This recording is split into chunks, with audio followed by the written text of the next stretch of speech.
Hello everyone, नया topic start करते हैं। Assessment of cooperative society. किसी भी कोऑपरेटिव सोसाइटी का टैक्स लायबिलिटी कैसे कंप्यूट करना है, उसका इनकम का कंप्यूटेशन क्या होगा, उसे डिडक्शंस अंडर सेक्शन 80P कैसे मिलेगा, हम वो पढ़ने जा रहे हैं under this topic, assessment of cooperative society. ना जब मैं कोऑपरेटिव सोसाइटी की बात करता हूं तो आप ये कोऑपरेटिव सोसाइटी ऐसा समझ सकते हो कि जैसे आप किसी बिल्डिंग में रहते हो तो वो बिल्डिंग का कैसे एक सोसाइटी बना है, उस सोसाइटी में जितने लोग रहते हैं they are member of that society. तो अगर मैं बात करूं ये सोसाइटी की, किस इंटेंशन से ये सोसाइटी बनाई गई है? क्या सोसाइटी का इंटेंशन इनकम कमाना है? Definitely not. सोसाइटी का इंटेंशन है अपने मेंबर से जुड़ी हुई प्रॉब्लम्स का सॉल्यूशन फाइंड आउट करना। जैसे कि अगर हम अपनी सोसाइटी की बात करें तो मंथली बेसिस पर जो इलेक्ट्रिसिटी बिल आ रहा है उसका पेमेंट करना है, लिफ्ट बराबर चलना चाहिए, अगर स्विमिंग पूल है तो स्विमिंग पूल मेंटेन करना है, गार्डन है तो गार्डन मेंटेन करना है। तो इसके लिए उन्होंने मेंबर्स का ग्रुप बनाया हुआ है जिसे हम कमिटी का टीम कहते हैं, कमिटी मेंबर। ये कमिटी मेंबर्स क्या करते हैं, हमारी सोसाइटी को प्रॉपरली मेंटेन करते हैं। उसके लिए ये पैसा किससे लेते हैं? अपने ही मेंबर से, अपने ही सोसाइटी के मेंबर से। इंटेंशन क्या है? प्रॉफिट कमाना? नहीं, इंटेंशन ये है कि अपने मेंबर से पैसा कलेक्ट करके अपने मेंबर को अच्छी फैसिलिटी प्रोवाइड कर सके, गार्डन मेंटेन कर सके, स्विमिंग पूल मेंटेन कर सके, लिफ्ट मेंटेन कर सके, अपने एरिया को मेंटेन कर सके। तो उस पर्पस के लिए कोऑपरेटिव सोसाइटी अपने मेंबर से पैसा कलेक्ट करती है। इंटेंशन ये नहीं कि प्रॉफिट कमाओ, अगर मैं मेरे मेंबर से पैसा ही नहीं लूंगा तो ये सारे खर्चों के लिए पेमेंट कहां से आएगा? तो कोऑपरेटिव सोसाइटी, मैंने एक एग्जांपल दिया अपने सोसाइटी का। ऐसे कंज्यूमर कोऑपरेटिव सोसाइटीज होती है। In case of consumer cooperative society, इसके मेंबर्स सारे कंज्यूमर्स होते हैं। सारे कंज्यूमर्स की जो प्रॉब्लम्स होती है वो कंज्यूमर कोऑपरेटिव सोसाइटी सॉल्व करती है। कलेक्शन किससे करेगी? अपने मेंबर से ही कलेक्शन करेगी। क्यों मेंबर से कलेक्शन करे? अरे खर्चा इनकर करने के लिए सोसाइटी अपनी जेब से थोड़ी ना पैसा डालेगी, मेंबर से ही कलेक्शन करेगी। ऐसे ही फेडरल कोऑपरेटिव सोसाइटी होती है।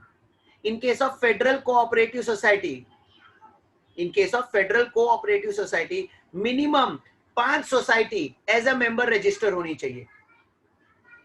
5 सोसाइटी या उससे ज्यादा रजिस्टर होनी चाहिए एज अ मेंबर। तो ऐसी सोसाइटी को कहते हैं फेडरल कोऑपरेटिव सोसाइटीज। सो अब ये जितनी भी सोसाइटीज होती हैं इनको इनकम अपने मेंबर से ही मिलता है, और ये जो इनकम आता है ये पहले इनकम हेड्स में रिकॉर्ड किया जाएगा और फिर इसका डिडक्शन मिलता है अंडर सेक्शन 80P। तो हम इसको डिटेल में पढ़ते हैं। Assessment of cooperative society. तो अगर मैं किसी भी कोऑपरेटिव सोसाइटी का इनकम स्टेटमेंट बनाऊं तो सबसे पहले अगर हम हेड की बात करें तो income from salary not possible. Cooperative society को सैलरी हेड से इनकम नहीं आ सकता, but yes house property head से इनकम आ सकता है। अब अगर किसी सोसाइटी को इनकम डिराइव हुआ है from house property by way of letting godown और बाय लेटिंग वेयर हाउस, तो इसका गवर्नमेंट हमें 100% डिडक्शन देती है अंडर सेक्शन 80P। जैसे अब कोई फार्मर है, इमेजिन करो फार्मर्स की समस्या क्या है? फार्मर्स ने एग्रीकल्चरल प्रोड्यूस कर दिया है लेकिन उनके पास इतना बड़ा स्टोर नहीं है कि वो अपने पर्टिकुलर प्रोडक्शन को, जो भी खेती करके गेहूं चावल आलू प्याज का प्रोडक्शन हुआ है उसको स्टोरेज में कहीं पर स्टोर कर सके। तो एक कोऑपरेटिव सोसाइटी है जो फार्मर्स ही उसके मेंबर है। अब सारे फार्मर्स ने मिलकर आपस में डिसाइड किया है कि जब जिसको यहाँ पर गोडाउन की जरूरत होगी तो हमारी सोसाइटी उसको ये गोडाउन लेट आउट करेगी, डेफिनेटली मार्केट रेट से कम रेट पर। तो बीइंग अ सोसाइटी हमें इनकम डिराइव हो रहा है। इमेजिन करो ना, मैं सोसाइटी हूं तो मुझे इनकम डिराइव हो रहा है फ्रॉम माय मेंबर्स। मैं उनको क्या लेट आउट कर रहा हूं? गोडाउन या वेयर हाउस। तो ये जो इनकम मैं कमा रहा हूं मेरे मेंबर से, इसका 100% डिडक्शन मिल जाएगा अंडर सेक्शन 80P। लेकिन अगर अदर इनकम आ रहा है from house property, other than letting out godown or warehouse, then no deduction will be given. Such income will be recorded under income from house property, but उसका ATP में deduction नहीं मिलेगा. Similar to that, अगर cooperative society को कोई income आ रही है from business, अब बहुत सारे टाइप के बिजनेस हो सकते हैं. अगर वो बिजनेस बका फलम वाला बिजनेस हुआ, बका फलम एक्टिविटी करके इनकम आया, तो उस बका फलम एक्टिविटी से जितना भी इनकम कमाओगे उसका 100% डिडक्शन मिल जाएगा. लेकिन अगर अदर एक्टिविटी करके इनकम आ रहा है बिजनेस का, और अगर कंज्यूमर कोऑपरेटिव सोसाइटी है तो 1 लाख का डिडक्शन मिलेगा उसका, अदर कोऑपरेटिव सोसाइटी है तो 50,000 का डिडक्शन मिलेगा. मतलब अगर मैं बिजनेस एक्टिविटी कर रहा हूं ऑफ बका फलम, तो बका फलम के थ्रू मैं जितना भी इनकम कमाऊंगा वो इनकम पहले बिजनेस में यहां पर इंक्लूड करो, फिर पूरा 100% एटीपी में डिडक्शन क्लेम कर लो. लेकिन बका फलम एक्टिविटी के अलावा किसी और एक्टिविटी के थ्रू मेरा इनकम आ रहा है, बिजनेस इनकम, तो उसका डिडक्शन एटीपी में डिडक्शन मिलेगा, आइदर मैक्सिमम 50,000 और maximum 1 lakh. That depends society कौन सी सोसाइटी है.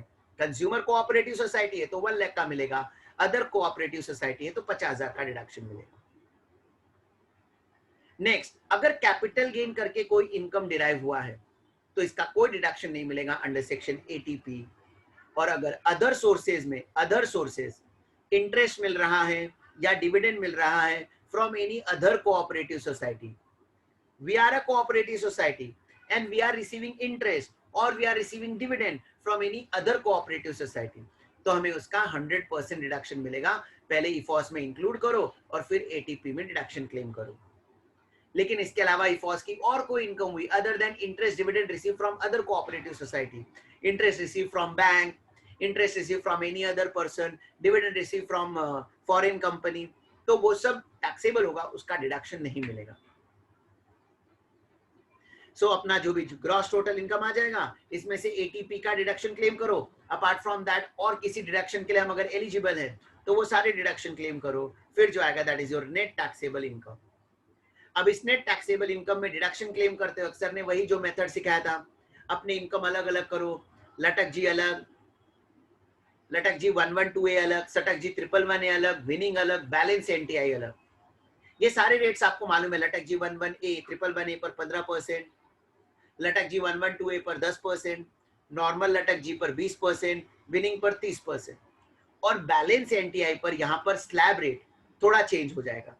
In case of balance NTI पहले 10,000 पर 10% टैक्स लगेगा, नेक्स्ट 10,000 पर 20% टैक्स लगेगा, और बैलेंस उसके ऊपर जितनी भी इनकम होगी उस पर 30% टैक्स लगेगा.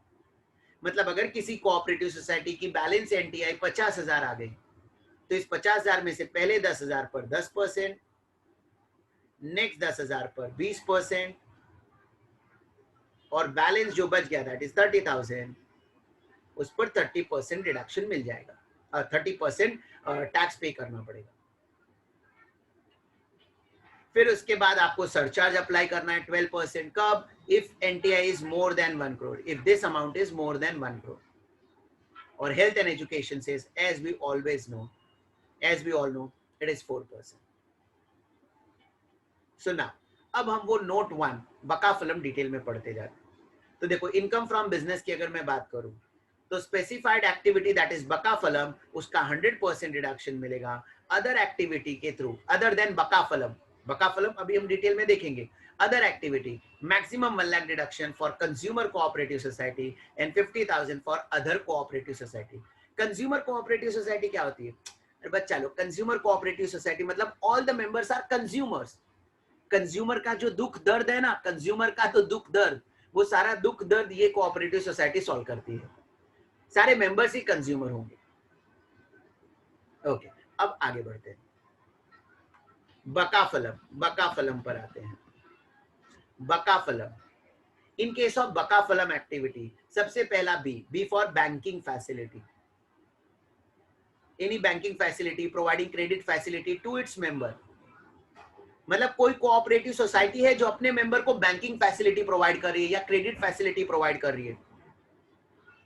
Similar to that cottage industries, छोटे छोटे स्मॉल सेक्टर हैं, छोटे छोटे स्मॉल स्केल की बिजनेसमैन है.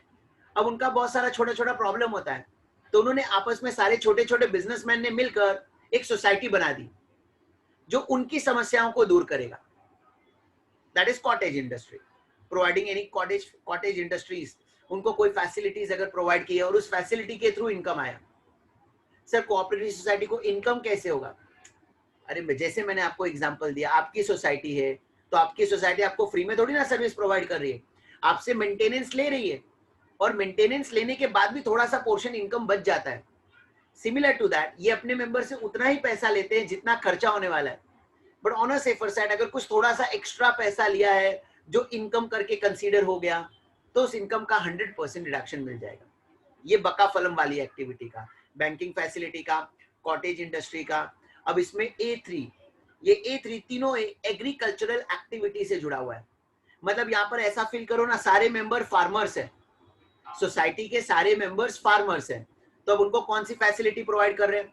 अब जैसे मैंने खेती कर ली, मैंने गुड्स प्रोड्यूस कर दिया, गेहूं, चावल, आलू, प्याज, मैंने प्रोडक्शन तो कर दिया, बट मुझे मार्केटिंग करने का स्किल नहीं है. तो मैं क्या कर रहा हूं, मेरी जो सोसाइटी है, फार्मर्स की सोसाइटी, उनको मार्केटिंग करने का काम दे रहा हूं कि मेरे गुड्स का मार्केटिंग करो. So marketing of agricultural produce grown by its member.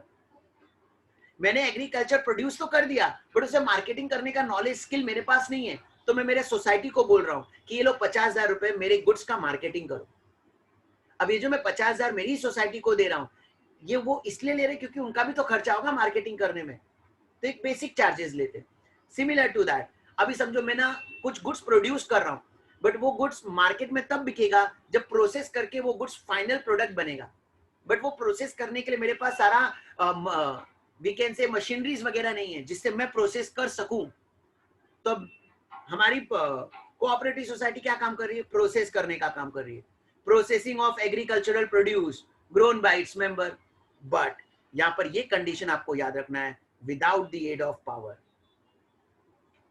Without the aid of power मतलब इलेक्ट्रिसिटी यूज करके हमें नहीं करना है. Without electricity use, without the aid of power हम प्रोसेस करने का काम कर रहे हैं. इस एक्टिविटी के थ्रू जो इनकम आएगा उस सोसाइटी को, वो सोसाइटी के लिए 100% रिडक्शन के लिए एलिजिबल हो जाएगा. अब देखो गांव में अगर तुम देखोगे तो सबके पास ट्रैक्टर नहीं होता, सबके पास खेती करने के लिए सारे औजार नहीं होते. तो बीइंग अ फार्मर, मैं जिस सोसाइटी का मेंबर हूं, मैं उस सोसाइटी से असलो ले रहा हूं. असलो, तो सोसाइटी सप्लाई कर रही है असलो to its member. That is agricultural implements, seeds, livestock and other item for agriculture. असलो, agricultural implement, seeds, livestock and other item for agricultural. मैं फार्मर हूं, मुझे ये सारी चीज मेरी कोऑपरेटिव सोसाइटी प्रोवाइड कर रही है, तो मुझे मार्केट में अलग अलग जगह भटकने की जरूरत नहीं है. मुझे सारी फैसिलिटी मेरे सोसाइटी से ही मिल जाएगी. अब सोसाइटी फ्री में तो ये सेवा करेगी नहीं, उसके लिए मुझे एक नॉमिनल चार्जेस देना होता है. तो A1, A2, A3 तीनों एग्रीकल्चर एक्टिविटी से जुड़ा हुआ है. पहला मार्केटिंग करना, दूसरा गुड्स का प्रोसेस करना और तीसरा असलो प्रोवाइड करना. Next F, fishing and allied activities. Next L, collecting disposal of labour. अब देखो ना, मैं फार्मिंग एक्टिविटी कर रहा हूं तो मैं अकेला तो खेती नहीं कर सकता ना, तो मुझे 8-10 लोगों की जरूरत है खेती करने के लिए. तो मेरे को 8-10 लोग मिलेंगे कहां से? तो मैंने कोऑपरेटिव सोसाइटी में 10 लोग मुझे चाहिए, ऐसा करके रिक्वेस्ट भेज दिया और उनको एक पर्टिकुलर अमाउंट पे कर दिया, क्योंकि उनको भी तो उस लेबर को पेमेंट करना होगा. तो वो मुझे सप्लाई कर रहे लेबर का. Next M, supplying milk, oil seeds, fruits and vegetables. Milk, oil seeds, fruit and vegetable grown by the member. जो सोसाइटी के मेंबर ने ही ग्रो किया है. हमारा इंटेंशन क्या है? अपने मेंबर को मोटिवेट करना है, प्रमोट करना है. हमारी सोसाइटी है तो इस सोसाइटी में जितने मेंबर हमें सिर्फ उन्हें मोटिवेट करना है, तो उनको हम सप्लाई करेंगे. Supplying of milk, oil seed, food जो हमारे मेंबर ने प्रोड्यूस किए. अब वो किसको हम सप्लाई कर रहे हैं? आइदर टू गवर्नमेंट या किसी फेडरल कोऑपरेटिव सोसाइटी को. हमारी सोसाइटी ने, हमारी सोसाइटी के मेंबर्स ने जो भी milk, oil seeds, fruits and vegetables grow किए उसकी हम सप्लाई कर रहे हैं। कहां पर कर सकते हैं? गवर्नमेंट के पास सप्लाई कर सकते हैं, या जितने भी फेडरल कोऑपरेटिव सोसाइटीज है उनको हम सप्लाई कर रहे हैं। इनको सप्लाई करके जो इनकम आएगा, कोऑपरेटिव सोसाइटी को जो भी इनकम आएगा उसका 100% रिडक्शन मिलेगा। तो बकाफलम एक्टिविटी के थ्रू जो इनकम आया उसका 100% रिडक्शन मिलेगा। बकाफलम के अलावा कोई अदर बिजनेस है, उस अदर बिजनेस से अगर इनकम आया तो जैसा हमने डिस्कस किया, if you are a consumer cooperative society तो आपको डिडक्शन मिलेगा 1 लाख का, अदर कोऑपरेटिव सोसाइटी तो भी डिडक्शन मिलेगा बट 50,000 का। सिंपल था अंडर सेक्शन 80P। जैसे हमारा ये कोऑपरेटिव सोसाइटी होता है, ऐसे अब प्रोड्यूसर कंपनी करके भी एक रजिस्टर होता है अंडर सेक्शन 80PA, इनको डिडक्शन मिलता है। फर्क इतना है, they act like a cooperative society but they are registered under companies act. मतलब जब मास लेवल पर मेंबर का रजिस्ट्रेशन करना होता है, कोऑपरेटिव सोसाइटी कैसे एक स्मॉल कोऑपरेटिव सोसाइटी होती है ना, तो जब यही कोऑपरेटिव सोसाइटी बहुत लार्ज लेवल पर हो जाती है, only for agricultural activity, only for agricultural activity, तो इनका रजिस्ट्रेशन होता है अंडर कंपनीज एक्ट। इनका रजिस्ट्रेशन होता है अंडर कंपनीज एक्ट। मतलब ये बेसिकली फार्मर्स के सारे दुख दर्द को मिटाने के लिए इनका वी कैन से रजिस्ट्रेशन हो रहा है। इनको डिडक्शन मिलता है अंडर सेक्शन 80PA, इन्हें कहते हैं producer companies. So producer company similar to a cooperative society. Difference इतना क्या मैंने बोला, cooperative society registered under, cooperative society register होते हैं under societies act, whereas producer companies are registered under Companies Act. A cooperative society can carry any activity, वो house property, बकाफलम, कोई भी activity कर सकते हैं for the benefit of its member, but a producer company carries on primary agricultural activity for the benefit of its member. मतलब यहां पर वो जो A3 हमने ऊपर पढ़ा था ना, मार्केटिंग, एग्रीकल्चर प्रोसेसिंग, एग्रीकल्चरल और सप्लाइंग असलो, तो बस वो A3 के लिए इनका रजिस्ट्रेशन हो रहा है। A cooperative society is registered under Cooperative Society Act, but a producer company is registered under Companies Act. उनको डिडक्शन मिलता है अंडर सेक्शन 80P, इनको डिडक्शन मिलता है under section 80PA. A deduction similar to section 80P is allowed to producer company, but it is under section 80PA. Deduction under section 80PA is allowed to producer company having turnover of less than 100 crores. मतलब ये एक extra criteria आपको याद रखना है कि producer company को deduction कब मिलेगा, जब उनका टर्नओवर 100 करोड़ से कम है।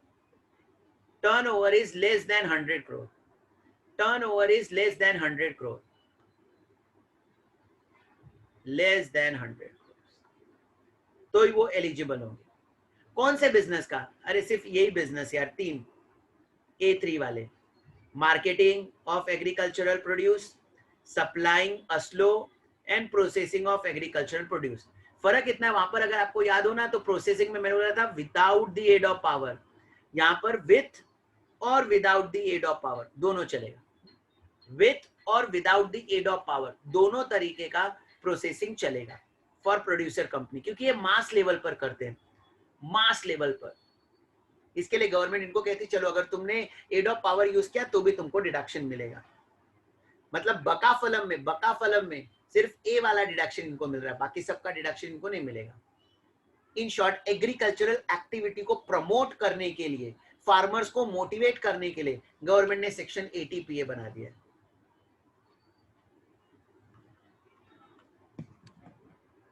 So the above income shall be first included under the head income from business and the deduction fully under section 80P of chapter 6.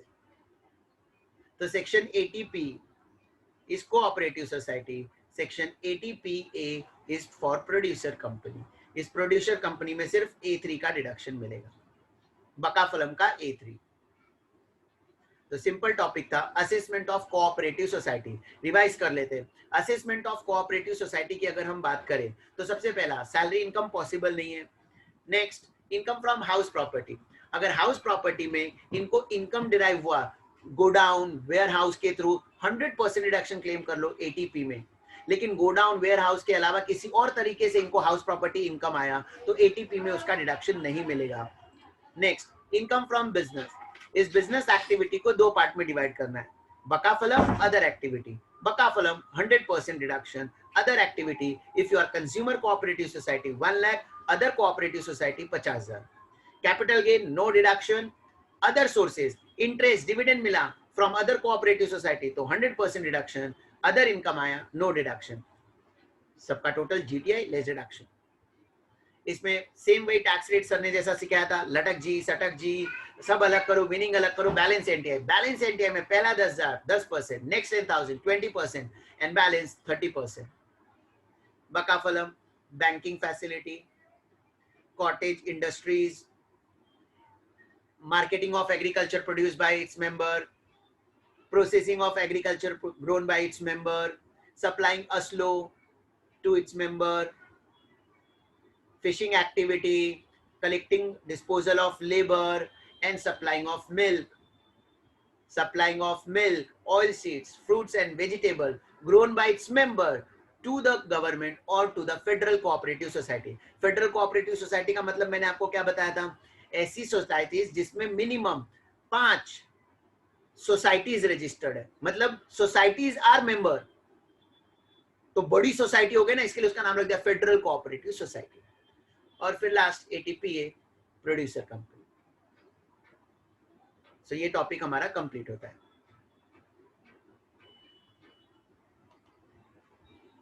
आगे बढ़ेंगे, assessment of political party.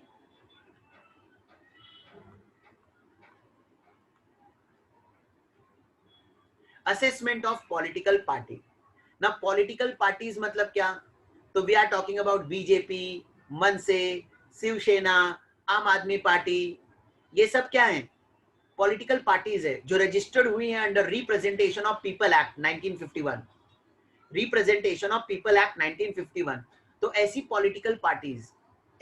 Political parties का income exempt होगा या taxable, हम वो पढ़ने जा रहे हैं। तो पॉलिटिकल पार्टीज का असेसमेंट बहुत इजी है। Political parties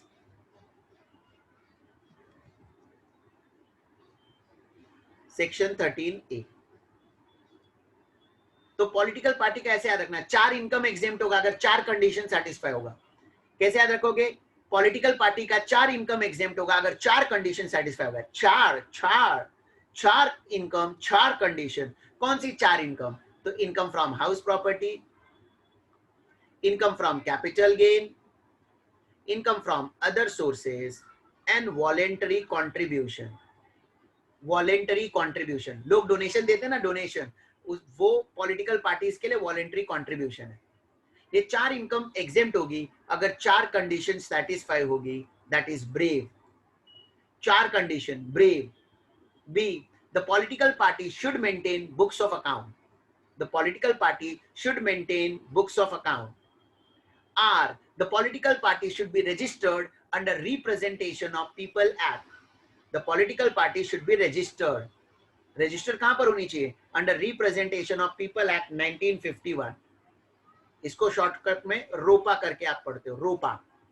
should be registered under representation of people act. Next A, the account of political party should B audited. पहले तो बुक्स मेंटेन करो और फिर ए फॉर ऑडिट कराओ, which is required by section 139 4B। And last वी, वो जो voluntary contribution है ना, वॉलेंट्री कॉन्ट्रीब्यूशन, उसका लिस्ट मेंटेन करके रखो कि किसने कितना कॉन्ट्रीब्यूशन दिया है। सबका नहीं, ऐसे लोग जिन्होंने 20,000 से ज्यादा कॉन्ट्रीब्यूट किया है। A record of each voluntary contribution in excess of ₹20,000। और हम जितना भी कलेक्शन कर रहे हैं जितना भी वॉलेंट्री कॉन्ट्रीब्यूशन हो रहा है, we have to make sure that 2000 से ऊपर अगर कलेक्शन हो रहा है तो उसका कलेक्शन अकाउंट पे चेक, डिमांड ड्राफ्ट या ईसीएस के थ्रू होना चाहिए. The donation exceeding 2000 should be received by account pay check, demand draft और ECS. अगर ये 4 कंडीशन सेटिस्फाई कर दिया तो ये 4 इनकम एग्जेम्प्ट हो जाएगी अंडर सेक्शन 13A.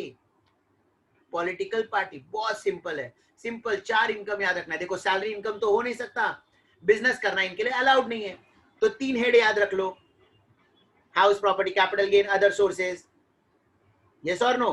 उसके अलावा वॉलेंट्री कॉन्ट्रीब्यूशन, वॉलेंट्री कॉन्ट्रीब्यूशन जो पब्लिक से मिलता है, ये एग्जेम्प्ट होगा. 4 कंडीशन कौन सी? सिंपल, ब्रेव, बुक्स मेंटेन करो, रजिस्टर्ड होना चाहिए under representation of people act, audit कराओ, और वॉलेंट्री कॉन्ट्रीब्यूशन जो भी 20,000 से ज्यादा मिला ना उसका रिकॉर्ड मेंटेन करके रखो.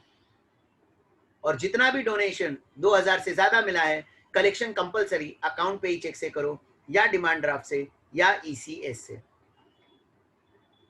अब ये पॉलिटिकल पार्टीज के बाद assessment of electoral trust. Electoral trust क्या है? तो देखो बच्चा लोग, जनरल पब्लिक ना, जनरल पब्लिक किसी पॉलिटिकल पार्टी को डायरेक्टली डोनेशन देने से डरती है. सारी पब्लिक नहीं, बट काफी सारी पब्लिक डरती है. उनको ऐसा लगता है कि अगर मैंने मनसे को डोनेशन दे दिया तो शिवसेना वाले भड़क जाएंगे, शिवसेना वालों को देंगे मनसे भड़क जाएगा, बीजेपी को दिया कांग्रेस भड़क जाएगा. मतलब पॉलिटिकल पार्टीज में आपस में कॉन्फ्लिक्ट होता है, तो उसके चक्कर में मैं क्यों कॉन्फ्लिक्ट में फंसूं, अननेसेसरली उनके डिस्प्यूट में मैं क्यों ये करूं. तो मैं किसी एक पॉलिटिकल पार्टीज को डोनेशन दूंगा तो दूसरी पॉलिटिकल पार्टी मेरे अपोजिशन में आ जाएगी. तो सारी पॉलिटिकल पार्टी ने मिलकर क्या किया, एक ट्रस्ट बना दिया जिसको कहते हैं इलेक्टोरल ट्रस्ट. अब ये इलेक्टोरल ट्रस्ट क्या काम करती है? जनरल पब्लिक से डोनेशन लेती है और सारी पॉलिटिकल पार्टीज में डिस्ट्रीब्यूट करती है. इलेक्टोरल ट्रस्ट बनाया ही इसलिए गया है कि ऐसी पब्लिक जो डरती है, जो डायरेक्टली किसी एक पॉलिटिकल पार्टी को डोनेशन नहीं दे सकती, ऐसी जनरल पब्लिक इलेक्टोरल ट्रस्ट को डोनेशन दे. अब इलेक्टोरल ट्रस्ट क्या काम करेगी? पब्लिक से डोनेशन लेगी और सारी पॉलिटिकल पार्टीज में डिस्ट्रीब्यूट कर देगी. इसी पर्पस के लिए उनका रजिस्ट्रेशन होता है. सो इलेक्टोरल ट्रस्ट का इनकम एग्जेम्प्ट होगा अंडर सेक्शन 13B. ये 13A था, ये 13B है. तो इनकी इनकम ही क्या है? तो इलेक्टोरल ट्रस्ट की एक ही इनकम है, वॉलेंट्री कॉन्ट्रीब्यूशन. वॉलेंट्री कॉन्ट्रीब्यूशन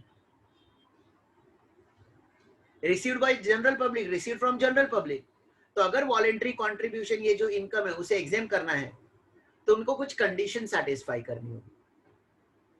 क्या कंडीशन? सिंपल कंडीशन, फाड़. 3 कंडीशन है फाड़. पहला F, the electoral trust should function as per the rules of central government.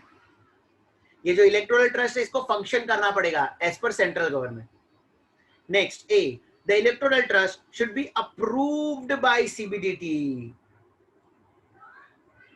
Approved by CBDT. पहला तो फंक्शन होना चाहिए as per central government and that should be approved by CBDT. And third condition D, the electoral trust should distribute 95% of total voluntary contribution to registered political party. मैंने आपको क्या बताया था? Electoral trust register ही किस लिए हुई है? General public से पैसा लेगी और पैसा लेने के बाद सारी पॉलिटिकल पार्टीज में डिस्ट्रीब्यूट कर देगी. तो जितना पब्लिक से कलेक्शन हुआ है उसका कम से कम 95% आप डिस्ट्रीब्यूट कर दो सब में. तो सर 5% क्यों रख रहे हैं? अरे 5% एक्सपेंसेस के लिए रखना पड़ेगा ना. ऑफिस स्टाफ होगा, ऑफिस का रेंट होगा, इलेक्ट्रिसिटी होगा, तो खुद का भी तो खर्चा होगा ना इलेक्टोरल ट्रस्ट का. तो उसके लिए अपने पास 5% रखो, बाकी 95% डिस्ट्रीब्यूट कर दो among all the registered political party. So electoral trust का ये वॉलंटरी कंट्रीब्यूशन इनकम एग्जेम्प्ट हो जाएगा. तो simple, section 13A for political party, section 13B for electoral trust. Political parties की 4 इनकम एग्जेम्प्ट होगी, 4 कंडीशन सेटिस्फाई होगी, और इलेक्टोरल ट्रस्ट का वॉलेंट्री कंट्रीब्यूशन एग्जेम्प्ट होगा अगर 3 कंडीशन सेटिस्फाई होगी, दैट इज फाड़. F, फंक्शन करना चाहिए as per central government. A, approved होना चाहिए by CBDT. And last D, distribute करना चाहिए। जितना भी वॉलंटरी कंट्रीब्यूशन मिला है उसका 95% सारी रजिस्टर्ड पॉलिटिकल पार्टीज में डिस्ट्रीब्यूट करना पड़ेगा। तो यहां पर हमारा असेसमेंट ऑफ पॉलिटिकल पार्टीज और इलेक्टोरल ट्रस्ट कंप्लीट होता है।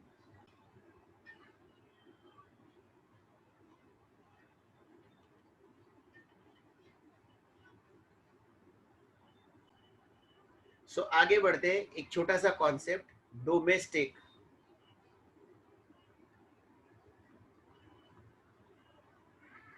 Transfer pricing.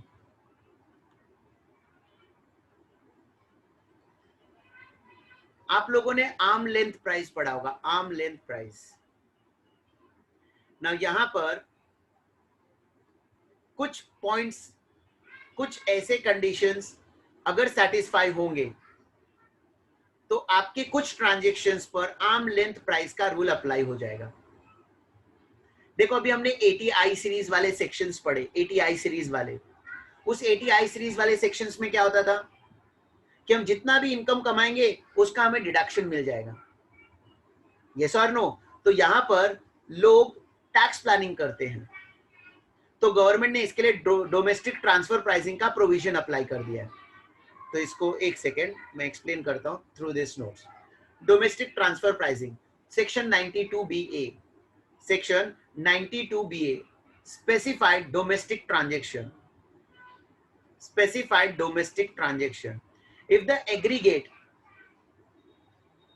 of the following domestic transaction entered into by assessee during the previous year is more than 20 crores, कुछ डोमेस्टिक ट्रांजेक्शन है जिसका टोटल एग्रीगेट अगर 20 करोड़ से ज्यादा होगा, then the following domestic transactions shall be subject to transfer pricing provision.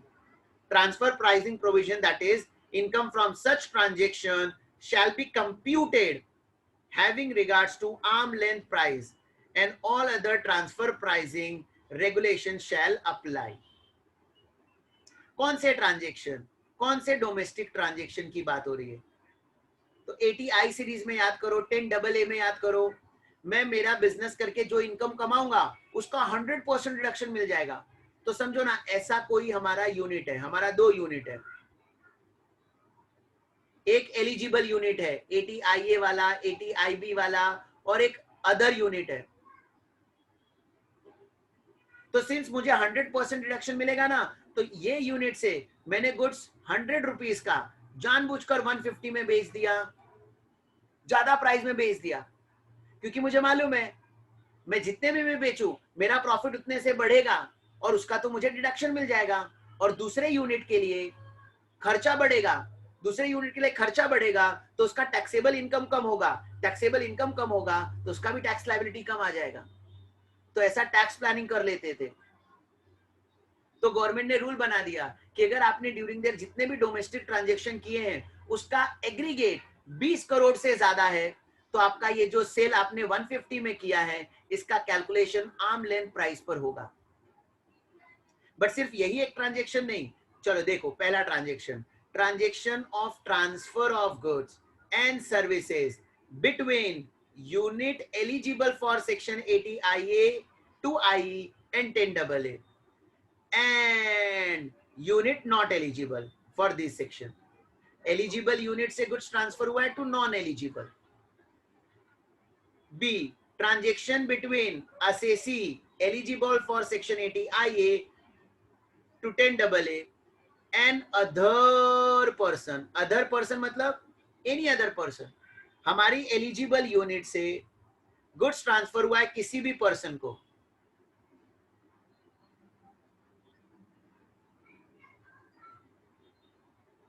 किसी भी person को, तो अगर उसका अमाउंट एग्रीगेट करके 20 करोड़ से ज्यादा है तो आर्म लेंथ प्राइस पर कैलकुलेशन किया जाएगा।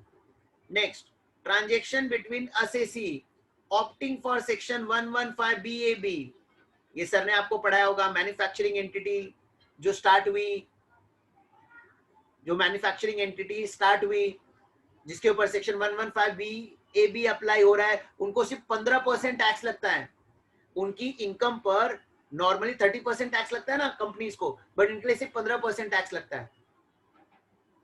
तो इनका कुछ ऐसा ट्रांजेक्शन जो किसके बीच में, बिटवीन असेसी जिनके पास ये ऑप्शन है and to any other person, and any other transaction as may be prescribe. इन सबको ऐड करो, इन सबको ऐड करो, इन सबको ऐड करो, इन सबको ऐड करो। If the aggregate is more then 20 crore तो सारे ट्रांजेक्शन्स पर आर्म लेंथ प्राइस का रूल अप्लाई हो जाएगा। In above cases, deduction under section 80IA to IE and 10AA will be computed on the basis of reasonable profit, that is computed based on arm length price. Computed based on arm length price. तो example देख लो।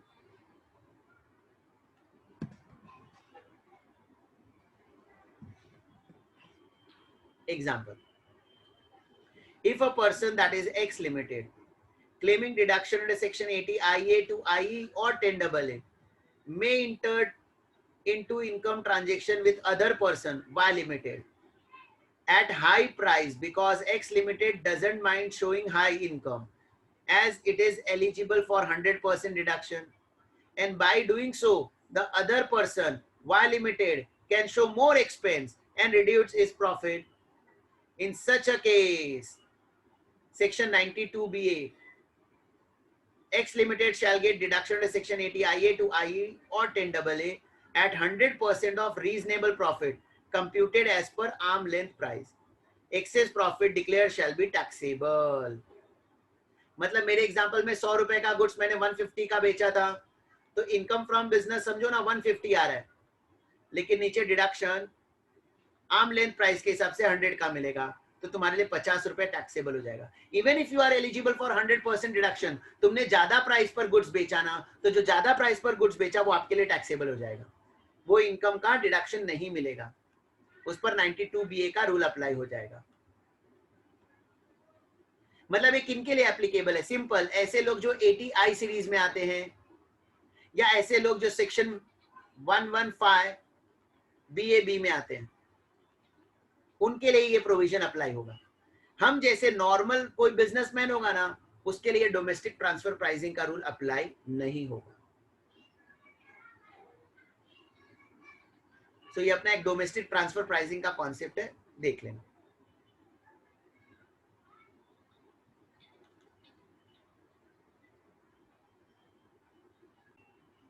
Next एक और छोटा सा concept करते हैं, tonnage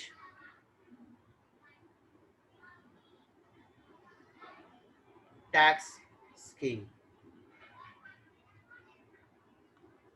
tonnage tax scheme, अब ये टनेज टैक्स स्कीम में हम क्या पढ़ने वाले हैं? तो देखो कैसे हमने प्रिजम्पटिव स्कीम में सेक्शन 44A में इनकम कंप्यूट किया ट्रांसपोर्टर के लिए, 44AD में स्मॉल बिजनेस को कवर किया, 44ADA में प्रोफेशनल्स को कवर किया। ऐसे यहां पर ना गवर्नमेंट शिपिंग बिजनेस को कवर कर रही है। जो लोग शिपिंग बिजनेस में है ना, इनका इनकम प्रिजम्पटिव बेसिस पर कैलकुलेट किया जाएगा। गवर्नमेंट शिपिंग बिजनेस को मोटिवेट कर रही, गवर्नमेंट सोच रही है कि क्या ये बुक्स मेंटेन करेंगे, क्या ऑडिट कराएंगे, छोड़ो ना, इनका income will be computed on presumptive scheme. कैसे कैलकुलेट होता है, चलो देखते हैं। यहां पर tonnage tax scheme,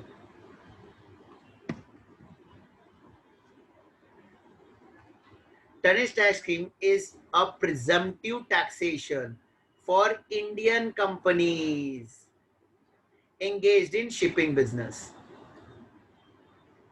All the Indian company who are engaged in shipping business, government उनको मोटिवेट करे कि तुम्हारा इनकम किस बेसिस पर कैलकुलेट किया जाएगा, प्रिजम्पटिव बेसिस पर। देखो क्या दिया, this scheme is an incentive to promote shipping business. Computation कैसे करेंगे? तो देखो आपको मालूम होगा हर एक शिप का टन कैपेसिटी होता है, हर एक शिप का कैपेसिटी होता है, तो जितना भी उसका कैपेसिटी होगा टन्स में, उसमें से पहले 1000 टन 0.70 आप कमाओगे, ऐसा मान लिया जाएगा। तुम्हारा एक्चुअल इनकम कितना है, वो हम देखेंगे ही नहीं. दिस इज एन अजम्पशन कि पहले 1000 टन पर आप 0.70 की रेट से कमा रहे हो, नेक्स्ट 9000 टन पर 0.53 की रेट से कमा रहे हो, नेक्स्ट 15,000 टन पर 0.42 की रेट से कमाओगे और बैलेंस पर 0.29 की रेट से कमाओगे. तो समझो ना, किसी टन का कैपेसिटी है 25,000 और 25,000 35 ले लेता हूं, 35,000 टन. तो इस 35,000 में से पहले 1,000 टन पर 0.7 की रेट से इनकम आएगा, नेक्स्ट 9,000 टन पर 0.53 की रेट से इनकम आएगा, नेक्स्ट 15,000 टन पर 0.42 की रेट से इनकम आएगा. और अगर मैं बैलेंस की बात करूं तो 1 + 9 10, 10 + 15 25, 25 - 35, बैलेंस 10,000 टन पर 0.29 की रेट से इनकम आएगा. सारे इनकम का टोटल कर देंगे, इससे हमें आएगा एक दिन का इनकम कितना. एक दिन शिप ऑपरेट हो रही है तो इतना इनकम आ रहा है, into number of day ship is operated. जितने दिन शिप ने काम किया, शिप इज एक्चुअली ऑपरेटेड. फिर वो एक्चुअली कितने टन पर काम करे वो नहीं देखना है. मतलब समझो ना, शिप की कैपेसिटी 35,000 टन, बट सिर्फ 5,000 टन लोड करके लेकर जा रहे. तो गवर्नमेंट बोले तू कितना एक्चुअली लोड करके लेकर जा रहा है वो मेरे को देखना ही नहीं है. मैं तो मान लूंगा कि तेरा 35,000 टन है तो फुल ऑक्यूपेंसी हुआ होगा. इसके लिए तो तुम देखोगे जैसे जैसे टन बढ़ता जा रहा है गवर्नमेंट ने रेट कम कर दिया, क्योंकि हर बार फुल कैपेसिटी में शिप जाएगा ऐसा जरूरी नहीं है. तो सबसे पहला 1000 टन पर 0.7 का रेट कमाओगे, नेक्स्ट 9000 पर 0.53, नेक्स्ट 15,000 पर 0.42 और बैलेंस पर 0.29. इससे आपको डेली टनेज इनकम आ जाएगा. Multiply with the number of days ship is operated, it will give you taxable income from business of one ship. एक शिप का ये इनकम आएगा.